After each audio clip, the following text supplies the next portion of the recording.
Bien, chicos, vamos a comenzar ahora con sumas de Riemann. Lo que vimos en el video anterior, en los temas anteriores, fue una simulación o una animación con GeoGebra en Internet. Si recuerdan, lo que hicimos fue ir variando la cantidad de rectángulos debajo de otra curva diferente. Pero, en esencia, lo que hicimos ahí en esa simulación viene siendo sumas de Riemann, que es lo que vamos a aprender el día de hoy. La idea es, con la suma de Riemann, siempre dividir el área de interés, el área que nos interese bajo una curva o una función. Recuerden que hay diferentes tipos de funciones, funciones cuadráticas, lineales, cúbicas, exponenciales, logarítmicas, trigonométricas, ¿no? Entonces, dependiendo de la función, pues va a ser la forma que tenga la gráfica, ¿no? Debajo de esa función nosotros podemos determinar el área aplicando las sumas de Riemann, que es seccionar el área de interés en rectángulos del mismo ancho, de la misma base, y lo que tenemos que determinar son las alturas, ¿sale? Lo iremos viendo poco a poco. Hay diferentes técnicas de suma de Riemann.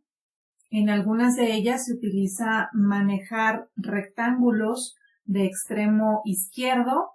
Por ejemplo, aquí, si observamos, el área la estamos dividiendo en 1, 2, 3, 4, 5 rectángulos y tomamos como altura del rectángulo el extremo derecho. Por ejemplo, aquí, este viene siendo, perdón, el extremo izquierdo en este caso, extremo izquierdo y extremo izquierdo. Ahí donde puse esos puntos amarillos, me voy a la altura de la gráfica y defino hasta donde choque con la línea. Esa viene siendo mi altura del rectángulo. El primer rectángulo aquí no tiene altura. ¿Por qué? Porque la altura está determinada en el origen, ¿sí? Es 0 la altura. Para este punto, la altura va a ser esta de acá. Para este punto, la altura del rectángulo va a estar acá. Para esta coordenada, la altura del rectángulo queda aquí. Entonces, en esencia, eso es lo que se hace con la suma de Riemann. Ay, ya no me marca. Ok, ahora, hay diferentes técnicas, como les decía. Esta fue extremo izquierdo. Hay otra, que fue la que vimos en el video anterior, con extremos de puntos medios, ¿sí? Otra vez, divido mi sección en 5 partes iguales, ¿sí? Mi sección de interés, de manera que me queden como anchos del mismo tamaño. Si observamos aquí, en el centro de mi primer base me voy a subir hasta tocar mi función. En el centro me subo hasta tocar mi función. En el centro de esta sección me subo hasta tocar la función o hasta definir la altura de mi función en ese punto, ¿sí? Y de esa manera es que trazamos los rectángulos correspondientes. El otro gráfico me muestra cómo se trabaja cuando uso rectángulos de extremo derecho. La misma idea, mi área o mi sección la voy a dividir en 5 partes iguales, ¿sí? Y voy a considerar aquí el extremo o la coordenada derecha para determinar la altura al tocar mi función, ¿sí? Aquí, cuando yo toco mi función, ahí va a ser la altura de mi rectángulo. Igual aquí, aquí y aquí, ¿sí? Entonces, de esa manera, pues si observamos, son rectángulos de diferentes alturas, de diferente forma, y el área que voy a obtener en cada uno de los métodos cambia un poco. Aquí tengo el área marcada, ay, me quedó arriba. Bueno, aquí tengo el área marcada en cada una de estas técnicas. Hay una pequeña variación y vamos a ver más detalles. Entonces, para hacer este método de manera más práctica, vamos a utilizar fórmulas que me permitan simplificarme el trabajo y no confundirnos tanto. Entonces, voy a demostrarte cómo se usan las fórmulas utilizando sumas de Riemann con rectángulos de extremo derecho. Aquí te lo muestro en estas figuras, ¿sí? De este lado, del lado izquierdo de tu pantalla, tienes, o te voy a mostrar, un caso particular. ¿Cómo se aplica la suma de Riemann o las sumas de Riemann para rectángulos de extremo derecho cuando obtengo esta función que pongo aquí arriba, ¿no? ¿Cómo sería como el ejemplo? directamente. Y de este otro lado te muestro un caso general. ¿Cómo serían las fórmulas para cualquier función, cualquier f de x?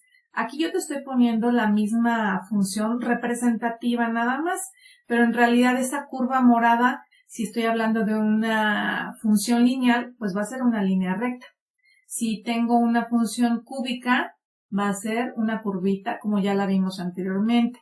Si tengo una función exponencial, entonces tendría este comportamiento, etcétera, ¿no? Entonces, la forma de la función en realidad va a ser muy diferente en cada caso, ¿ok? Entonces, el primer paso, la primera idea que debemos tener clara es que debo tener bien claro desde dónde hasta dónde me interesa determinar el área. En este caso, estoy marcando esas secciones como aquí sería desde el valor de x igual a 0 hasta el valor de x igual a 4, ¿sí? Toda esta sección, ¿sí?, es la que me interesa determinar el área bajo la curva. Cuando hablamos de manera general, a este extremo o al primer extremo le denominamos A y al último punto de interés se le denomina B, ¿sale? Bueno, entonces, necesito determinar también o saber cuántos rectángulos quiero meter, digámoslo así, en ese tramo, en ese intervalo.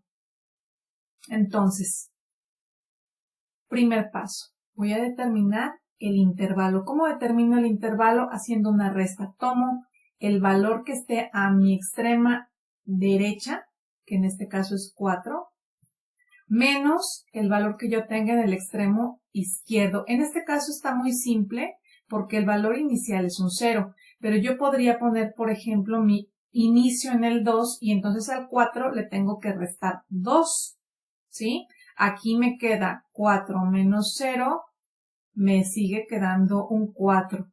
Esa es la distancia que hay desde el inicio hasta el final de mi área de interés.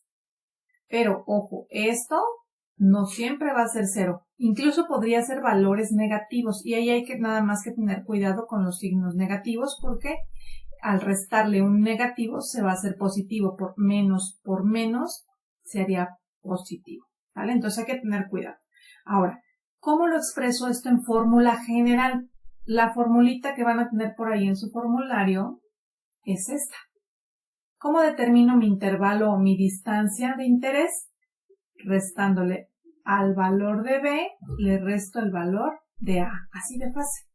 Entonces, eso que me define la distancia que voy a ocupar o que voy a determinar, ¿sí? Ahora, hay que determinar de qué tamaño va a quedar la base de cada rectángulo. En este caso yo estoy usando 4 rectángulos, pero la cantidad de rectángulos se representa con una n, ¿sí? De manera general es una n. En este caso particular, yo tengo un 4, que es el 4 de abajo. Y con pura lógica, ¿cómo puedo determinar el tamaño o la base de cada uno de mis rectángulos? Pues lo único que tengo que conocer es la distancia que tengo aquí y dividirla o repartirla entre la cantidad de rectángulos. Esta distancia, en este caso la divido entre 4 porque son 4 rectángulos. Eso es lo que estoy planteando en esta expresión. La distancia o intervalo es 4 dividida entre 4 rectángulos. Me queda simplemente 1 en esta ocasión, ¿sí? En este ejemplo. Este simbolito que tengo aquí me representa el ancho de la base del rectángulo, ¿sí? O la base del rectángulo. En fórmula general, ¿qué voy a hacer? Bueno, ya habíamos dicho que el intervalo es B menos A, entonces lo que tenga como intervalo, lo que obtenga de valor en el intervalo lo voy a dividir entre el total de rectángulos que voy a usar en mi cálculo. Bien, entonces, una vez que sé que el ancho de cada rectángulo va a medir una unidad o 1 de ancho, entonces puedo determinar en dónde va a quedar las coordenadas de los extremos derechos. Recordemos que vamos a aplicar la técnica de extremos derechos, ¿sí? Entonces, la idea es que aquí yo voy a dividir en 4 partes iguales. y tengo que ubicar mi coordenada derecha de cada uno de los rectángulos. Aquí se observa claramente que la primer extremo de este rectángulo, el derecho, va a ser el que vale 1. El segundo extremo va a ser 2, el tercer extremo 3 y el extremo del cuarto rectángulo va a ser este valor de 4, ¿sí? Eso se lo estoy anotando aquí. Esto lo puedo sacar muy lógico porque está muy sencilla la expresión, pero no siempre es tan simple. Entonces, ¿cómo le voy a llamar a cada extremo derecho? Le voy a llamar como X1, el extremo derecho del primer rectángulo, X2, el extremo derecho del segundo rectángulo y así sucesivamente. Aquí coinciden los números de acá, pero no necesariamente van a ser estos valores. Lo que siempre vamos a manejar es X1, X2, X3, conforme vayamos teniendo más rectángulos. De manera general, con fórmula, ¿qué voy a hacer con cualquier otra función diferente? Bueno, lo que vamos a hacer es lo siguiente, nos vamos a basar en esta fórmula. Como les decía hace rato, aquí está muy obvio determinar en dónde queda el extremo derecho de cada rectángulo. No siempre es tan simple. Entonces, supongamos que yo tengo 20 rectángulos, ¿no? O sea, una dimensión o una distancia de A hasta B y voy a introducir 20 rectángulos. A veces me salen incluso valores decimales en los extremos. Entonces, para simplificarme el cálculo o determinación de esos extremos, lo que vamos a hacer es aplicar la fórmula que les muestro aquí. Para el primer extremo derecho, ¿sí? Para este de aquí, ¿qué es lo que voy a hacer? Voy a tomar el valor que tenga A y le voy a sumar una delta X. Esto de aquí se le llama delta X. ¿Qué era delta X? El ancho de cada rectángulo, ¿sí? Entonces, para poder determinar este valor, lo que hago es tomar el valor que tenga A más una delta X. Para determinar la coordenada del segundo extremo derecho, ¿qué voy a hacer? Tomar A más 2 delta X, 2 anchos. Delta X viene siendo el ancho del rectángulo, entonces le voy a sumar 2 anchos de rectángulos, ¿sí? ¿Qué es lo que estoy presentando aquí en esta formulita? Entonces, de manera que para el extremo derecho del tercer rectángulo, es decir, esta coordenada de aquí, ¿qué es lo que tengo que hacer? Considerar o sumar la A, el valor que tenga A, más 3, 1, 2, 3 anchos de rectángulo, 3 delta X. ¿Sale? Entonces, de manera general, en tu formulario vas a encontrar esta fórmula. ¿Para qué me sirve esta fórmula? Para determinar cada uno de los extremos derechos de todos los rectángulos. Y representa el número de rectángulo en el cual estoy trabajando, digamos, o determinando. Por ejemplo, para el rectángulo 10, lo único que tengo que hacer es, en lugar de ir, reemplazar el 10.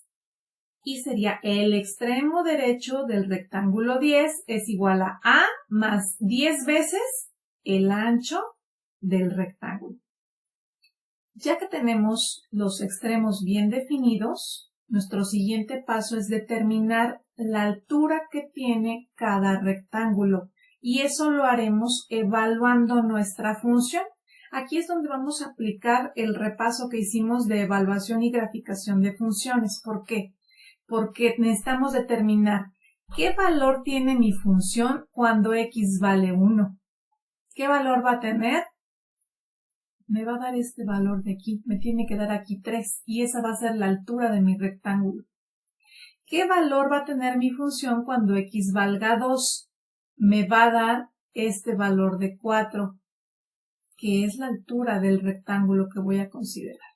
Igual aquí. En todos los casos así sería la idea. Entonces, ¿qué vamos a hacer? Para calcular la altura de cada rectángulo, tengo que considerar la función que me dieron desde el principio. Esta función va a cambiar en cada ejercicio. Ojo, aquí yo estoy usando menos x cuadrada más 4 porque esa es la función que me define esta curva en particular. Es el ejercicio en el que estoy, ¿sí? Cuando hablamos de un caso general, aquí de hecho ni siquiera les puse función porque cada función va a ser diferente y se las voy a indicar yo en cada caso diferente, ¿sale? Entonces, la función que me indique es la que tengo que usar aquí. Como ya vimos anteriormente, vamos a evaluar la función en cada uno de esos extremos derechos. Yo les dije, un extremo es 1, otro 2, 3 y 4. Entonces, ¿qué voy a hacer? Voy a evaluar mi función cuando x vale 1, voy a evaluar mi función cuando x vale 2, cuando x vale 3 y cuando x vale 4, porque esos son mis extremos derechos. Viéndolo de manera general, yo voy a evaluar mi función en x1, x2, x3, hasta llegar al último valor de mis rectángulos, ¿sí? Estos valores de x son los que voy a evaluar en mi función. Y como ya sabemos, ¿cómo se evalúa una función? Pues tengo que reemplazar mis x por el valor que me interesa analizar. En este caso, cuando x vale 1, yo voy a reemplazar la x por estos unos y aplico jerarquía de operaciones o al menos la calculadora, o saber usar la calculadora y determinar los valores. Comprueba estos valores, ponle pausa por ahí a tu video y comprueba con tu calculadora que generas estos valores sin problema. Entonces, una vez que obtienes estos valores, ¿qué me indican estos valores de mi función? La altura. La función evaluada en cada extremo derecho me determina la altura de los rectángulos. Estas son las alturas. Bueno, los resultados obtenidos son las alturas de cada rectángulo. Si observamos aquí, la altura de mi primer rectángulo es 3, ¿sí? La altura del segundo rectángulo es 4, como lo obtuve aquí.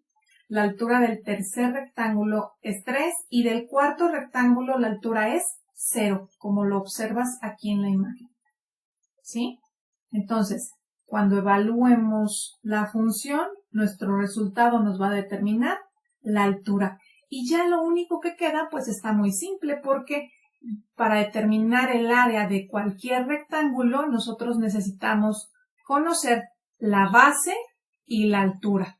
En este caso sabemos ya que la base ya la habíamos obtenido anteriormente, la teníamos acá arriba. Recuerden que delta x es la base.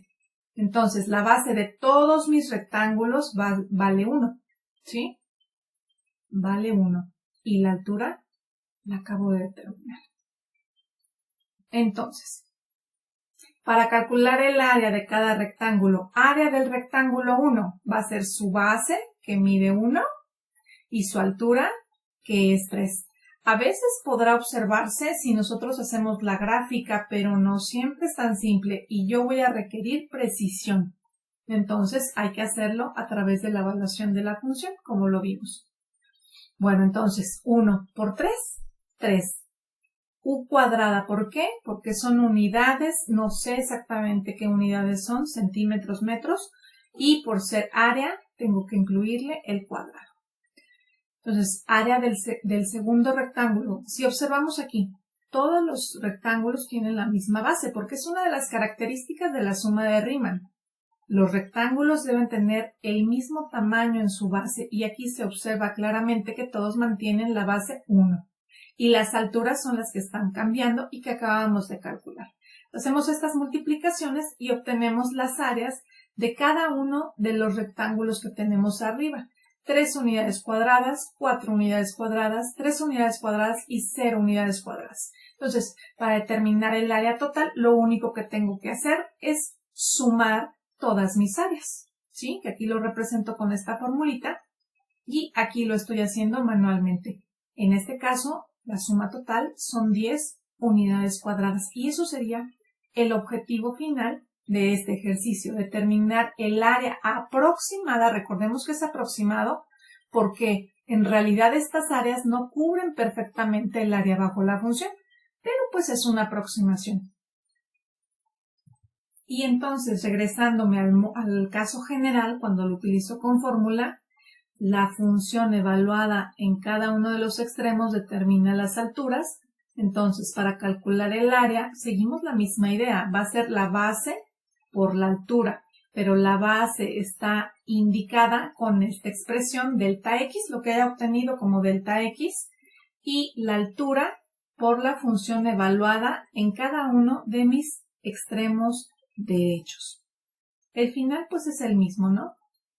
Sumar todas las áreas, que si yo represento o si yo expreso el área de cada rectángulo como lo tengo acá arriba, mi expresión del área total quedaría como área del rectángulo 1 más área del rectángulo 2 más área del rectángulo 3, etcétera, hasta llegar al área del último de mis rectángulos, ¿sí? Esto que está aquí al final viene siendo la suma de Riemann y en el siguiente tema lo vamos a ver a través de una fórmula más abreviada. Pero esto viene siendo la suma de Riemann.